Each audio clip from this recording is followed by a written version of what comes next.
دجال کے متعلق جو سیریز چل رہی ہے اس کا یہ دوسرا پارٹ ہے۔ پہلا پارٹ ابھی تک اگر آپ نے نہیں دیکھا تو آئی بٹن پہ کلک کر کے دیکھ لیں۔ اس پارٹ کے اندر ہم آپ کو بتائیں گے کہ آخر دجال کو قید کس نے کیا ہے اور خارجیوں کا دجال سے کیا تعلق ہے۔ حضرت علی رضی اللہ تعالیٰ عنہ نے دجال کے متعلق کیا فرمایا تھا، دجال دکھنے میں کیسا ہوگا اور کیا واقعی دجال خدائی کا دعویٰ کرے گا، یہ سب جاننے کے لیے ویڈیو آخر تک ضرور دیکھیے گا۔ اگر آپ کو ہماری ویڈیو پسند آئے تو اس ویڈیو کو لائک کر دیے گا، اور اگر آپ کا دل کرے تو ہمارے اس چینل بڑا اور اچھا سوچو کو سبسکرائب بھی ضرور کر دیے گا۔ چلیں اپنے موضوع کی طرف بڑھتے ہیں۔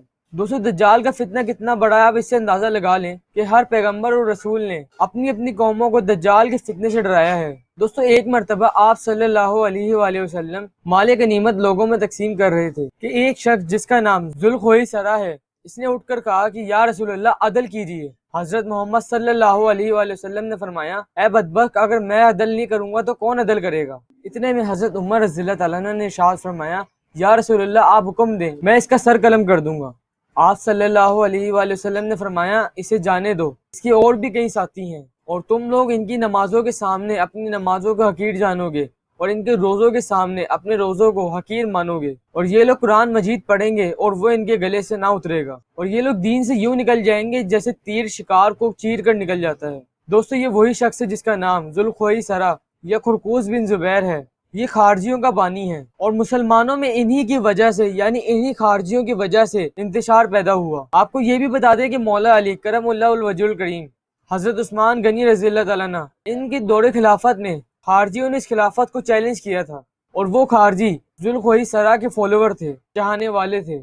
دوستو اس متعلق میں آپ کو ایک واقعہ سناتا ہوں۔ حضرت علی رضی اللہ تعالیٰ عنہ کے دور میں جنگ صفین کے موقع پر خون خرابہ نہ ہو، اس لیے حضرت علی رضی اللہ تعالیٰ عنہ نے اس سب سے بچنے کے لیے امن معاہدہ کرنا چاہا، یعنی بات چیت کر کے صلح کرنی چاہیے، اور یوں بات چیت کر کے فیصلہ ہو گیا۔ دوستو پہلے تو خارجیوں نے حضرت علی رضی اللہ تعالیٰ عنہ کا فیصلہ نہ مانا، اور پھر مولا علی کرم اللہ وجہ الکریم کے تمام فیصلوں کو ماننے سے انکار کرنا شروع کر دیا، اور پھر وہ وقت بھی ہے کہ یہ سب مولا علی کرم اللہ وجہ الکریم کے لشکر سے بھی نکل گئے اور اپنا ایک خود کا باغی گروہ بنا لیا۔ دوستو نعوذ باللہ، یہ لوگ حضرت علی رضی اللہ تعالیٰ عنہ سے اتنی نفرت کرنے لگے تھے کہ انہیں کافر کہنے لگے تھے، اور نفرت کا یہ عالم تھا کہ وہ حضرت علی رضی اللہ تعالیٰ عنہ کے شہر سے بھی نکل کر جنگلوں میں جا کر رہنے لگے، اور وہاں جو انہیں اپنا دشمن ملتا یہ ان سب کو مارتے چلے جاتے۔ جب حضرت علی رضی اللہ تعالیٰ عنہ نے یہ سب صورتحال دیکھی تو آپ رضی اللہ تعالیٰ عنہ نے اس ظلم کو روکنے کے لیے خارجیوں کے خلاف اعلان جنگ کر دیا، اور صحابہ کرام رضی اللہ تعالیٰ عنہ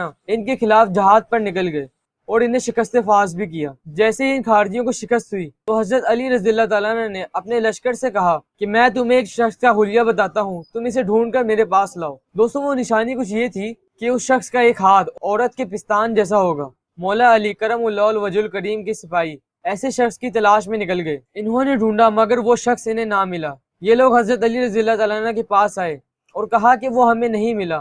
مولا علی کرم اللہ وجہ الکریم نے کہا کہ اس ذات کی قسم جس کے قبضے میں میری روح ہے، میں جھوٹ نہیں بول رہا اور نہ ہی مجھے جھوٹ بتایا گیا ہے۔ اور حضرت علی رضی اللہ تعالیٰ عنہ نے اپنے سپاہیوں کو دوبارہ تلاش کرنے کے لیے بھیج دیا۔ پھر جب دوبارہ تلاش کیا گیا تو اس نشانی والا شخص انہیں ایک غار کے اندر سے برآمد ہوا، وہ مر چکا تھا۔ جب اس کی لاش حضرت علی رضی اللہ تعالیٰ عنہ کے پاس لائی گئی تو حضرت علی رضی اللہ تعالیٰ عنہ نے فرمایا ہاں یہ وہی شخص ہے، اور پھر نعرے تکبیر کی آواز بلند کی۔ پھر حضرت علی رضی اللہ تعالیٰ عنہ کے ایک ساتھی انہوں نے کہا کہ اللہ کا شکر ہے کہ اللہ نے ہمیں فتح دی اور ان خارجیوں کا خاتمہ کیا۔ اس وقت حضرت علی رضی اللہ تعالیٰ عنہ نے ارشاد فرمایا نہیں، یہ لوگ ختم نہیں ہوئے ہیں، ان کا ایک گروہ ختم ہوگا تو دوسرا گروہ سر اٹھائے گا، دوسرا گروہ ختم ہوگا تو تیسرا گروہ سر اٹھائے گا، ایسے ہی کرتے کرتے ان کا آخری گروہ قیامت کے روز سر اٹھائے گا اور اس کی قیادت دجال کر رہا ہوگا۔ جی ہاں دوستو، یہ وہی دجال ہے جس سے آپ صلی اللہ علیہ وآلہ وسلم کے ایک صحابی روح زمین پر مل چکے تھے۔ وہ صحابی کون تھے اور وہ دجال سے کہاں ملے تھے اور دجال اس وقت کہاں موجود ہے، یہ سب جاننے کے لیے آپ ہماری سیریز کا پہلا پارٹ دیکھ سکتے ہیں۔ ہم پہلے پارٹ کا لنک آئی بٹن میں اور ڈسکرپشن میں بھی دے دیں گے۔ اس ویڈیو کو مکمل کرنے کے بعد آپ وہ ویڈیو دیکھ سکتے ہیں۔ بہرحال دوستو اب آپ کو ہم یہ بھی بتاتے چلیں کہ دجال کو قید کس نے کیا تھا۔ دوستو دجال کو حضرت سلیمان علیہ السلام نے ایک جزیرے پہ قید کیا تھا، اور وہ جزیرہ کہاں ہے یہ بھی آپ پہلے پارٹ میں دیکھ سکتے ہیں۔ دوستو حضرت محمد صلی اللہ علیہ وآلہ وسلم نے فرمایا تھا ہر وہ شخص دجال ہے جو لوگوں کو گمراہ کرے، لیکن ان سب میں سب سے بڑا دجال وہ ہے جو خدائی کا دعویٰ کرے گا۔ جی ہاں دوستو، دجال خدائی کا بھی دعویٰ کرے گا، پہلے دجال اپنے آپ کو مومن ظاہر کرے گا اور لوگوں کو دین کی طرف مائل کرے گا، پھر آہستہ آہستہ وہ نبوت کا دعویٰ بھی کر دے گا۔ اور جیسا کہ ہم سب کا پکا اور سچا ایمان ہے کہ حضرت محمد صلی اللہ علیہ وآلہ وسلم آخری نبی ہیں اور ان کے بعد کوئی بھی نبی نہیں آنا، اور دوستوں اس سب کے بعد دجال خدائی کا دعویٰ بھی کر دے گا۔ استغفر اللہ۔ اب ہم آپ کو بتاتے ہیں کہ دجال دکھنے میں ہوگا کیسے اور مومن اسے پہچانے گا کیسے۔ دوستوں حدیث مبارکہ میں اس بذات دجال کا جو حلیہ بتایا گیا ہے وہ کچھ یوں ہے۔ دجال ایک جوان آدمی ہوگا، بہت موٹا اور لمبا ہوگا، ایک آنکھ سے کانا ہوگا، یعنی اس کی ایک آنکھ ٹھیک نہیں ہوگی اور دوسری آنکھ میں خون بھرا ہوا ہوگا۔ جو آنکھ اس کی کانی ہوگی وہ آنکھ ایک پھولے ہوئے انگور کی طرح ہوگی، اور اس کا سینہ چوڑا مگر تھوڑا اندر کی طرف دھسا ہوگا۔ دجال کی پیشانی یعنی ماتھا چوڑا ہوگا اور اس کی دونوں آنکھوں کے درمیان کافر لکھا ہوگا، جو ہر مومن پڑھ لے گا چاہے وہ ان پڑھ کیوں نہ ہو۔ اس کے جسم پر بہت زیادہ بال ہوں گے اور یہ سارے بال بہت زیادہ گنگرالے ہوں گے۔ اس کے دونوں کانوں کے درمیان 40 ہاتھ کا فاصلہ ہوگا، اس کی دونوں پنڈلیوں کے درمیان فاصلہ ہوگا، اس کے دونوں پاؤں کا اگلا حصہ بہت قریب ہوگا اور ٹخنوں کی طرف سے فاصلہ ہوگا۔ ایک بہت زیادہ بالوں والا گدھا ہوگا، جہاں اس کی نظر پڑے گی وہاں اس کا قدم ہوگا، یہ بہت ہی زیادہ عجیب و غریب دکھتا ہوگا۔ دوستو یہ تھی دجال کی شکل و صورت۔ دوستو میں نے آپ کو یہ تو بتا دیا کہ دجال دکھنے میں ہوگا کیسا۔